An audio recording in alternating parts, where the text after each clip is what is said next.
I'm Eren Bali. I'm the CEO and co-founder of Udemy.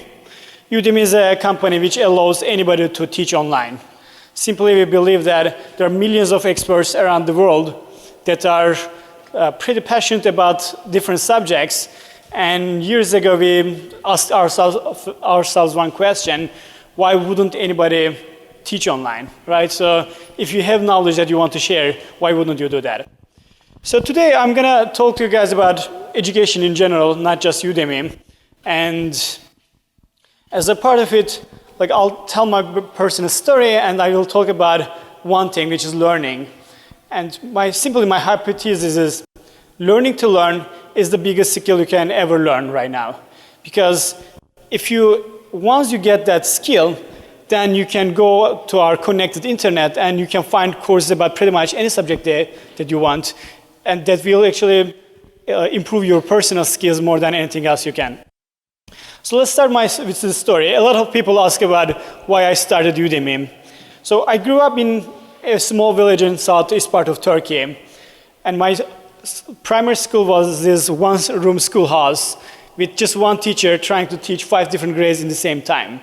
So you can imagine the quality of education that you can get there. So the way it would work is the teacher would start teaching the first grades, and then all the other 4 grades would actually study by themselves, and then the teacher would switch and switch and switch until she finished all the 5 grades and then start again. So I studied there, and I was fairly interested in mathematics, science, and chess, but really there was not a lot of room to improve myself. But as I grew up, we moved to the city center, and then I attended a better high school. So there were more resources there, but it was also very enlightening to see the difference. So in the village school, there were all these kids, like some of them would have to walk 1 hour to go to school every day, and they wouldn't miss 1 day of the school. But when I went to a better school, I realized that most of the kids were there because their parents kind of asked them. They didn't really realize the importance or the value of education at all. But for the people in the village, in the small school, there was actually no ambiguity around the value of education. It was very clear. It was hope. So they were all looking for a hope to improve their lives, and they just had hopes for a better life. And what was tragically happening is, the moment they lose their hope, they were giving up and they were becoming uneducated people. And then their chances for success in life was significantly decreasing.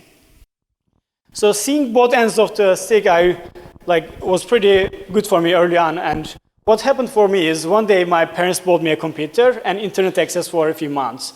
So I remember the price. The computer costed around $700, and monthly internet access was $100 per month. So it was super expensive back in the day in Turkey. And for my parents, they didn't have any idea about the potential value of a computer or internet access. They had never even seen a computer. So, but they just believed that I was looking for something and I didn't have what I wanted. And they speculated that this thing called internet and computers may be a solution for it, just without knowing anything about it. And then what happened to me is I started finding math websites and math forums online, and then I started self-teaching myself mathematics by using the computer and internet access. It was very expensive, so after a few months I had to learn how to hack into other people's internet connections and use it for free. So, but because it was a significant financial sacrifice from my parents. So long story short, self-teaching myself mathematics, I won a gold medal in Turkish National Math Olympiads, and as well as a 2nd position in International Math Olympics. And obviously this changed my whole life. So I had all the attention of the university professors. I had the attention of even American colleges inviting me to come here for an undergrad degree. But essentially it all started with seeing the options, seeing the value there, and your motivation plus the technological availability actually creates hopes for millions of people around the world. So as I grew up, I decided to study computer science and mathematics. I really like computer science because I figured out that it would be a tool to reach a larger audience. You could do a lot more using computers and internet than what you could do with personal teaching. So what happened is, over the college, we started questioning some of the things that everybody takes as granted in education. Like, for example, I was studying mathematics, and I always believed that mathematics was being taught in an incorrect order. It was completely broken, because what you do is you first teach kids like numbers and arithmetics and calculus so they can make calculations, and usually they have no idea about how that would be used. And then like years later, they start seeing engineering problems, and usually they cannot even make the connection between what they learn and how they should be applying it. Actually, mathematics is not such a boring subject. It's a fun subject if you teach it the right way. And when I looked at computer science education, it was very different, right? So if you look at your friends who are learning programming or web development, what they do is the first thing they are trying to do is build a website or build an iPhone application, like create something with computers. And then over time, what they do, the next thing they do is they start learning the principles of how those things work.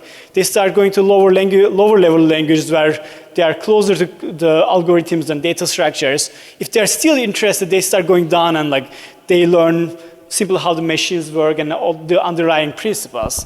But in mathematics education, it was the opposite. We were always learning how to calculate things without really understanding the problems. So obviously that was my personal belief, and that may or may not be true. Like I would like to inverse the whole mathematical education. But more importantly, the real problem is there is no way you can test new ideas in education. If I have a different way of teaching something, there was no environment that I can do it. So right after the college, we felt this need. Like there had to be a place where any expert could teach the way she likes. So, and the other students would actually freely take these courses and benefit from that. And if millions of different people do this, like over time, we would actually figure out what courses, what teaching style, what material is the best, what works best.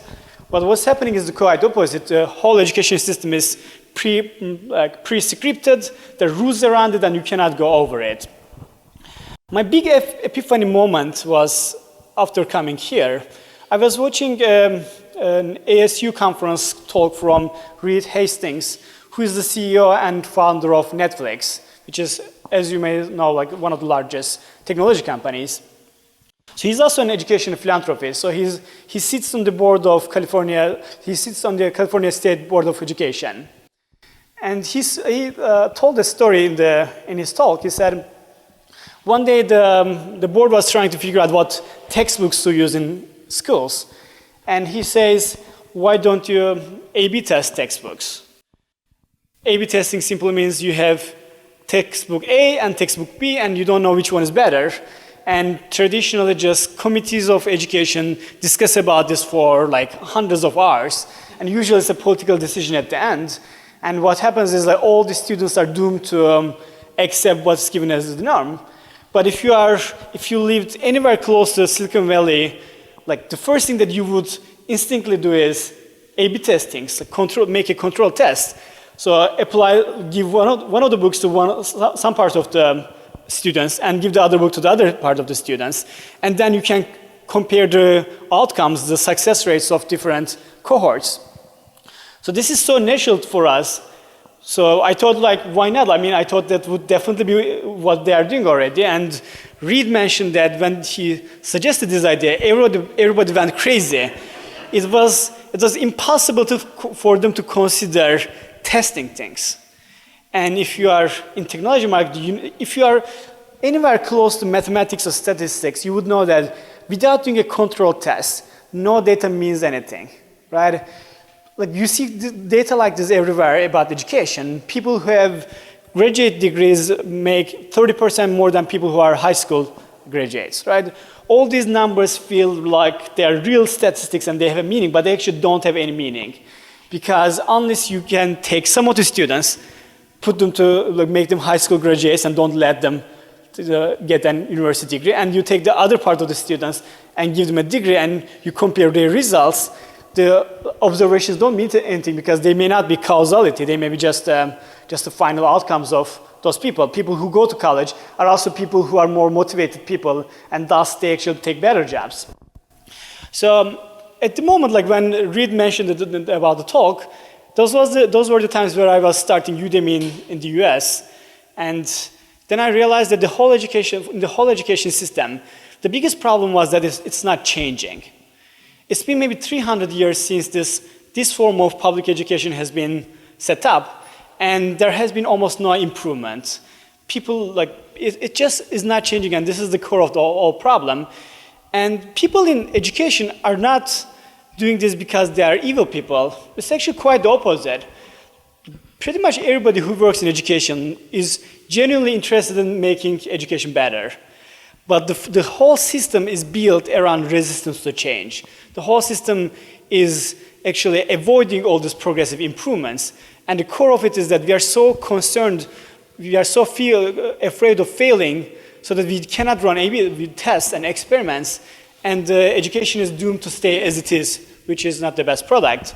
So the loop is like this. When we talk about high-quality education, like just do this, right? Search high-quality education on Google and read some of the articles. They will always talk about standard compliance and accreditation and having accredited faculty, peer grading, peer evaluating, all these things which sound like they should be the criteria for quality, but in reality, they actually prevent experimenting and they prevent testing, they prevent innovation. And when there's no innovation or experimenting, like even you have the most genuinely interested, smart people making the rules, they will be poor choices. And people in technology world know this pretty well. If you're not iterating a product, your product will suck after some time. It will be a bad product, and that's what's happening. The education is actually losing its competitive advantage to people, and then you can see this on numbers pretty easily.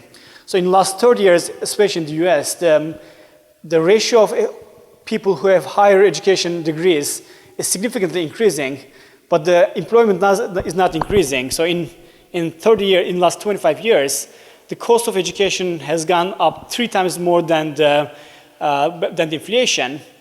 And this year, actually, this very year, the number of unemployed people who are over 25 and who have a university degree actually passed the ones who don't have a degree. So just because education couldn't iterate and evolve, being a university grad doesn't mean anything anymore, because the job market is significantly changing. The job market is requiring a lot more diverse set of skills. They need people with critical thinking capabilities. They need people who can adapt different environments. They need people who can actually catch up with technological improvements. But the education system is actually constantly producing the same types of styles of people. So back to my story. So as I said, I was in Turkey. I got all these awards and decided to start a company which helps there, which is Udemy. So simply we wanted to let anybody teach so that millions of people could iterate and try experimental teaching. And we intentionally wanted to stay away from all the accreditation requirements, because we saw that if the moment we started to become compliant with those, actually the main value of our marketplace would actually be lost. So, and what happened is we were in Turkey, we actually started the company in Turkey first. This was literally 7 years ago. It was the same general vision, same idea, but I think we were too early there. And we launched the company, but it didn't work out well. But we still really genuinely believed in the idea, and we really liked doing it. So we decided to shut down the company. We found different ways to come to the US, and we started working in Silicon Valley companies here. And Tatiana mentioned one of them. I came to work for full-time for a startup called SpeedDate. And it was pretty good for me because I learned a lot about consumer web dynamics and how Silicon Valley companies work. But still, we still believed in the Udemy idea, and we couldn't let that go. So in 2010, we decided to give it another shot, and we started the company again here.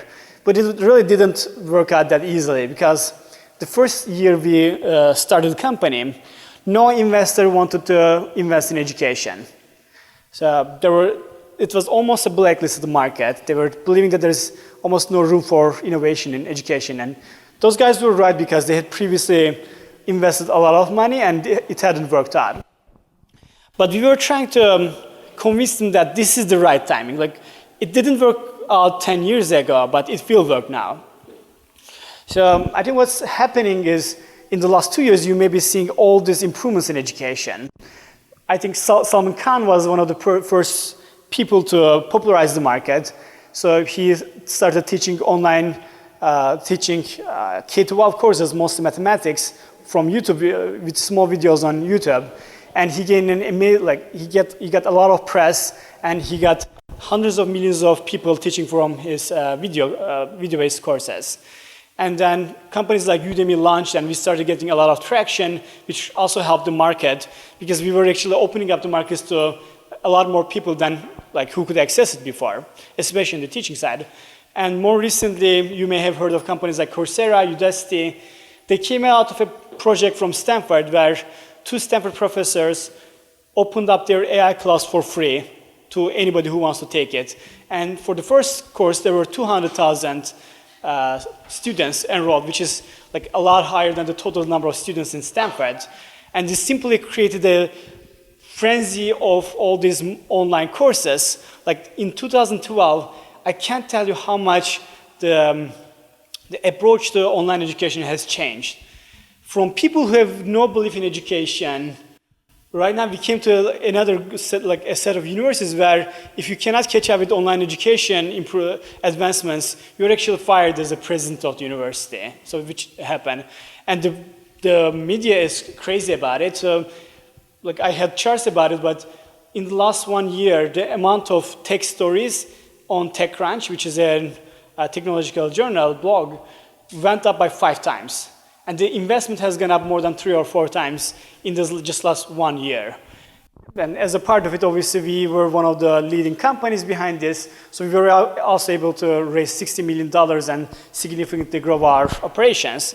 But the good news is there are hundreds of thousands of very smart people working on education right now because there's more hope. So in the last few years, the trend has helped attract the smartest people in the market to work on this problem, which is definitely good news. And also, there is money in the market, fresh money, which helps some of the companies. So I think I want to close out with one thing, which is this time is the right timing. We are in the intersection of multiple trends which will change education forever. So the cost of education has been going up, and everybody realized that this is not a sustainable model. Financially, it doesn't make sense. It doesn't reach to enough number of people. And even if they can educate the audience, those people can't actually find jobs and return the investment. And then the other trend is actually all the positive trend. There are a lot more people who are online at any given time. And if you also look at the mobile improvements and number of internet-connected devices, it's exploding. So there are $100 mobile tablets right now that are being sold in the developing world, which can connect to internet and run all this technology that was available on a pretty expensive device before. So all these positive trends of education and availability and connectivity is intersecting with the problems in education. And this is the time. This is the right time where it will change. In the next 5 to 10 years, the education will change more than it changed in the last 300 years.